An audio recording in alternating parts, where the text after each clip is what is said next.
भारतीय सेनेच्या हल्ल्यामध्ये 11 जवान मारले गेल्याची पाकिस्तानची कबुली, तर 40 सैनिक मारल्याचा भारतीय सैन्याचा दावा।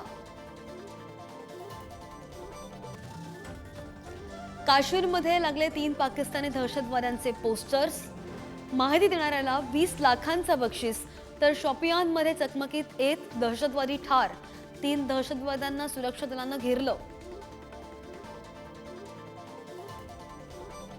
भारताच्या हल्ल्यामध्ये पाकिस्तानच्या अण्वस्त्रांना धोका, किरणोत्सर्ग रोखण्यासाठी इजिप्तची विमानं पाकिस्तानमध्ये।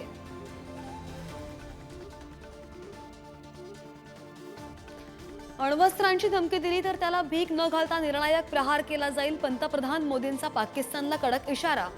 दहशतवादी हल्ल्याला चोख प्रत्युत्तर देणार, मोदींनी ठणकावलं।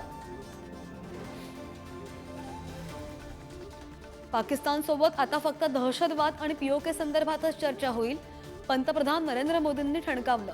गमेंडी पाकिस्तानला 3 दिवसातच गुडघे टेकायला लावले, मोदींचं विधान। आज दुपारी राज्य सरकारची मंत्रिमंडळाची बैठक, पाणी टंचाई, अवकाळी पाऊस यांसह महत्त्वाच्या विषयांवर चर्चा होणार। मनसे अध्यक्ष राज ठाकरे आणि मंत्री उदय सामंतांमध्ये अर्धा तास चर्चा, दोघांमध्ये युती संदर्भात चर्चा झाल्याची माहिती।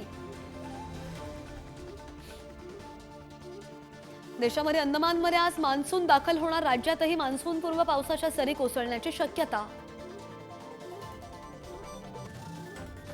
राज्याचा 10वीचा निकाल 94.10%, कोकण विभागाचा सर्वाधिक 98.82% निकाल, तर नागपूर विभागाचा सर्वात कमी 90.78% निकाल। यंदा सुद्धा मुलींची बाजी।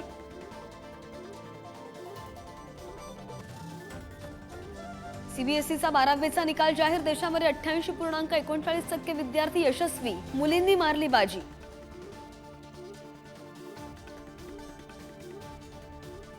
आयपीएलचं नवीन वेळापत्रक जाहीर, 17 मे पासून पुन्हा धुरळा उडणार, 3 जूनला अंतिम सामना खेळवला जाईल।